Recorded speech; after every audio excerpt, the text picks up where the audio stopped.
Hello, folks, and welcome to a follow-up on the tier list. So, there was a tier list. It certainly happened. Well, just like every tier list, there's going to be some complaints over placements over one thing or another. And, by the way, if you hear some random clucking in the background, a couple of the chickens needed to come inside for a little bit for reasons. Anyway, so let's go ahead and talk about the tier list real quick. So, surprisingly, this time around, the actual loudest complaints were not from the Shaman crowd. It feels good, man. It feels good to finally not get yelled at for the Shamans. But this time around, actually, the question was about Angels, and specifically why it was that they were placed where they were placed. So with Angels, it's a bit of a funny story. They're a unit that's definitely come to have a lot more appreciation over the recent few months, I've noticed.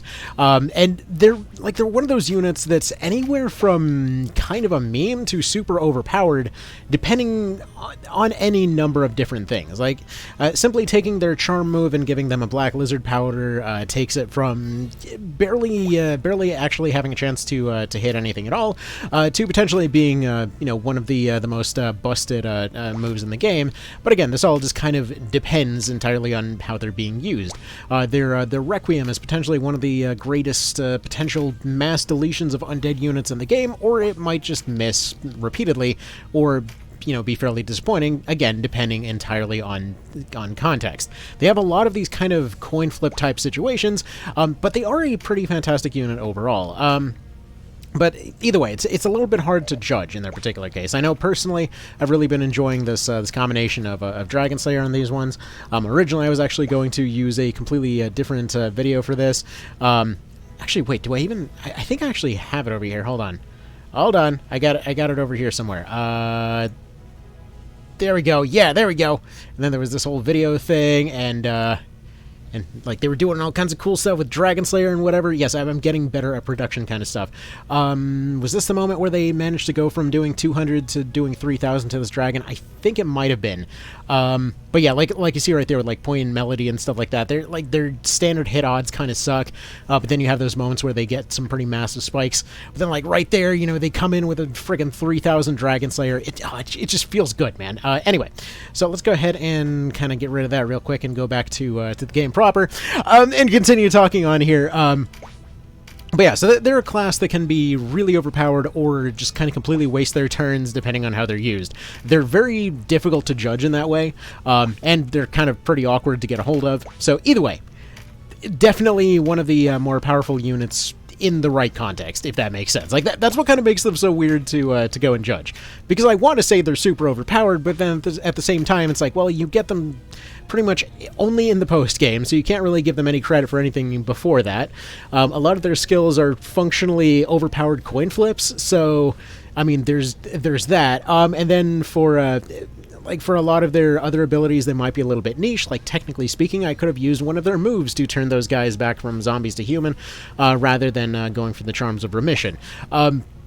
Like, again, just they've got a lot of really kind of niche stuff to them. Either way, I love the class. They're fun to play around with. They kind of make me a little bit nervous, though, because they're one of those units that's really a pain in the neck to replace. You can technically get the item to transform any unit into them from early San Bronza, but it's a bit of a rare drop.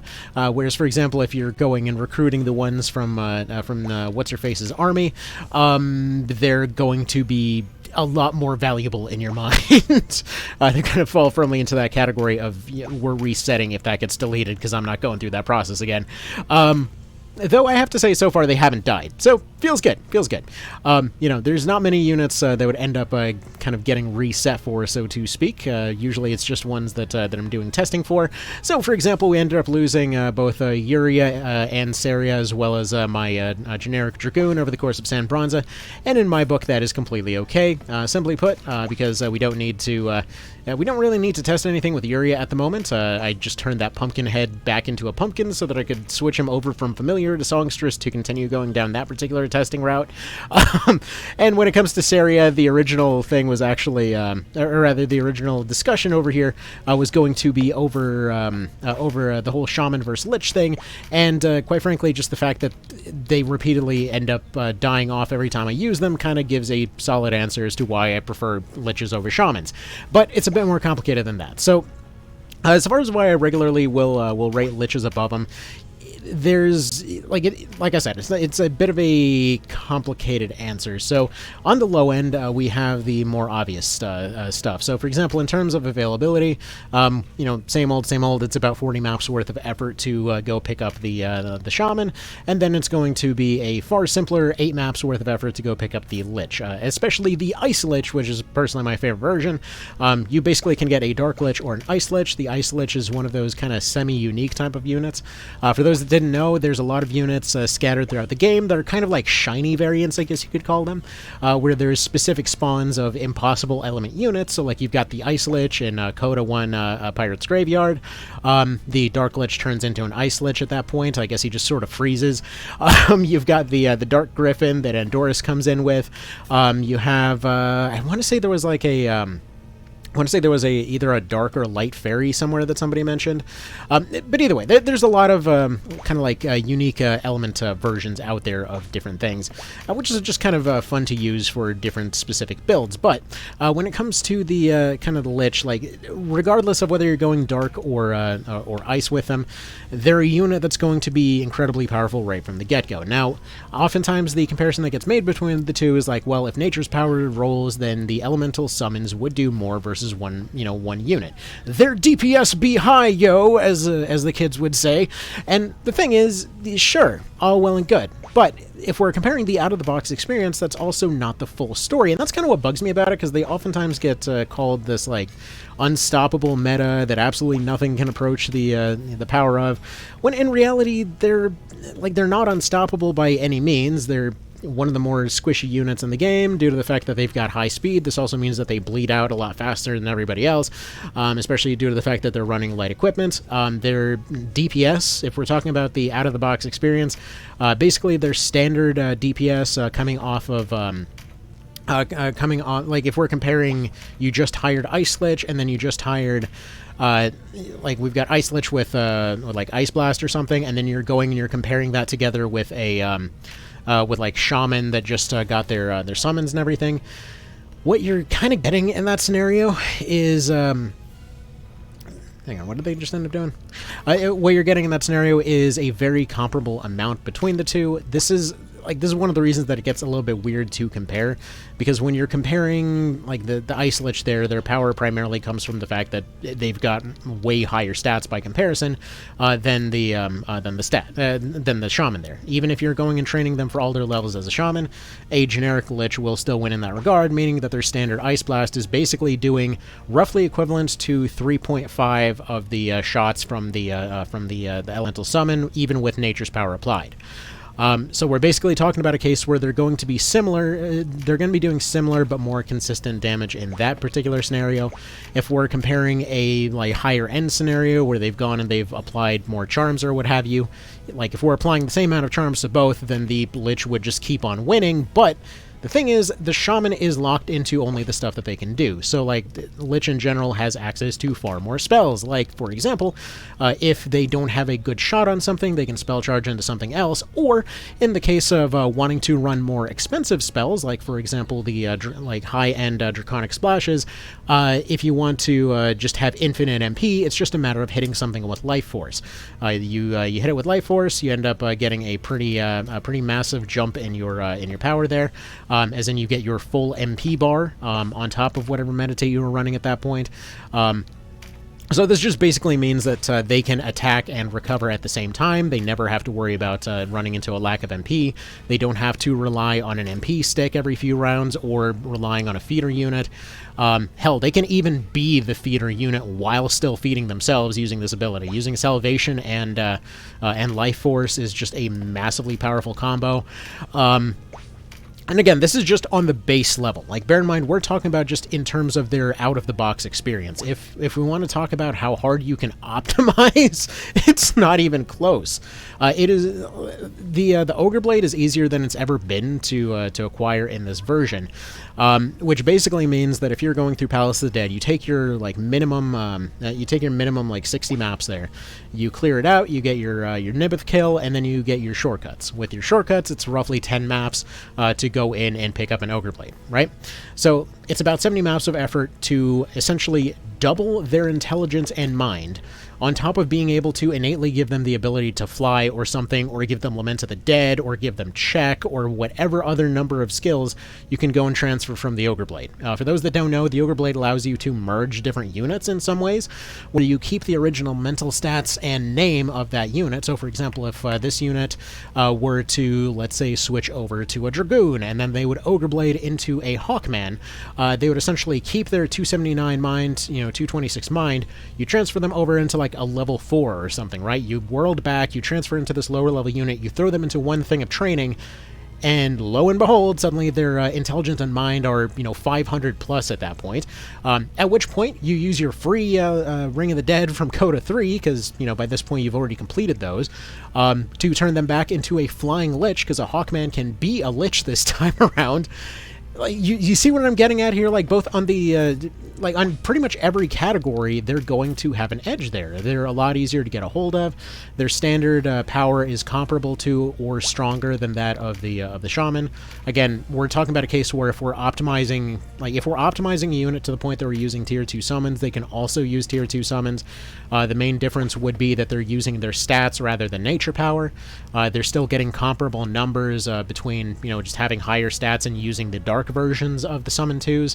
And realistically, one matchup card, one crit card, pretty much anything is going to be dominating. Like you saw earlier, this Valkyrie, who has never seen a charm in her life, with stats in the sub 200s here, can still drop, even without the matchup card, can still be dropping 300 damage per hit with a Tier 2 summon. And they can do it for free. And as you saw right here, usually the argument comes up of, well, I'm just going to keep the whole map at range, and this isn't meant to be hostile or anything, but dude, so many of these maps in like San Bronzo or Palace of the Dead or any, late game type of stuff, they are going to be straight up your ass from the start of the fight. Like, you can try and keep everybody at a distance, but one way or another, you're getting hit by flying units, insta-death chickens and all of that kind of thing. These guys are going to be, they're going to be doing some damage. It's going to happen. So it's good to have backup plans for these situations, Anyway. So as far as I'm concerned, like on every level, from acquisition to replaceability to just like raw power alone, like personally, I very vastly prefer missiles and splashes over summons, simply because you can, do a lot of crazy nonsense with them. Like, you've just got way longer range with these things. Bear in mind, like, once Engulf ends up going, you can potentially clear half the dang map with a missile. They're more consistent, so you know what you're getting into. You don't have to worry about high rolls, low rolls, any of that kind of thing. In terms of splashes, they oftentimes get kind of undervalued in terms of, like, well, they don't do the bigger DPS or whatever. But, like, in this particular case, we're doing, like, 600, 500, 400, and this is before we've gotten crits, before we've gotten any of that. I'm just going to go ahead and accept taking out the pumpkin head here real quick so that I can hopefully drop a follow-up Sporagmos on him. But, like, you can do really crazy stuff with it, and that's what the Draconics are extra helpful for, too, that they've got the longest range in the game when it comes to spells. Draconics and missiles are going to have the same range on them. So you're going to be seeing 6 tiles of natural range on that, plus another 5 from the staff, plus another 3 from your Engulf. So you're seeing 14 tiles of range, plus the extra 2 for the splash, So you can see some pretty wacky stuff out of that. So, any darn ways, I hope that helps to explain why I value them so much more. Just to mention, because a few folks have brought up the RT argument between the two. Main reason that I consider the higher RT to actually be a good thing is because I prefer, as you've seen in many of these things here, I prefer using kind of like high aggression, like kind of defensive revival strategies where I'll have somebody go make some risky play, put them in a risky position to keep a unit tied up in one place or another, and then come back with a revive in order to bring that unit up and just have them attack again, So like in this particular case, we're just we're keeping these chickens kind of pinned down over here. We're slowly getting rid of them, but I've got a bunch of units up in the front, blocking off these units from approaching too much closer. We can deal with the flyers by themselves. We can deal with anybody that got through by themselves. And then we can just kind of continue bombarding in a convenient pace. It keeps everything very consistent. it doesn't make those revivals look particularly good on the Warren report, but realistically speaking, as long as we're getting wins, we're getting wins. Let's probably just go ahead and drop a heal 3 because his conserve didn't roll this particular round, so we'll just go ahead and pop that there and move him over in this direction. Go pick up this skill card. Continue blocking this direction. So that whole thing over, like, I've seen a few folks theorizing that I just refuse to use rushdown strategies or what have you. Like, no, they've got their time and place. I mean, they're a strategy like anything else. If it works, it works. But it's more a case of just when it comes between the two. If I'm seeing a Lich going and dropping several, 500-600s in an AoE, just destroying an entire team on the other end of the map, as compared to having one unit go rush down one exact unit, that's usually one unit mostly dead. The actual kind of tipping point to get them from dropping their just normal damage going into insane numbers is going to come around the point that you've started picking up your match ups, your crit ups, all of that kind of thing, which basically means you need to be several fights into the round already.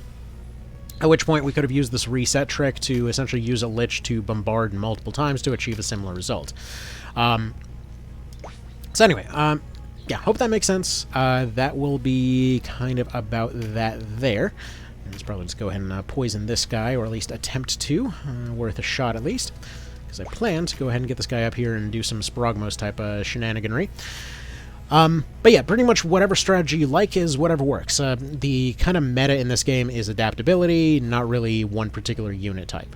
Realistically, any caster will be subject to being completely annihilated under the right circumstances. So, that's kind of a bit of a thing to consider. I'll just go ahead and, here, can we actually just take out one of these guys real quick? Let's see, 604, 601. If he rolls a crit, maybe. That's a lot of potential charm getting deleted if we attack up there. It's tempting. It's very tempting. Whatever, we'll just go ahead and do this, I suppose. Just go ahead and drop it in this particular direction. Just, yeah, even just in terms of sheer utility, man, just the Lich is so much more useful. Alright, anyway, that'll be that. Y'all have yourselves a good one. I'll stop pretending to end the video and finally end the video. Y'all take care. Thanks for stopping by, and another one of them tier listy type of dealies will be coming out soon, so take care.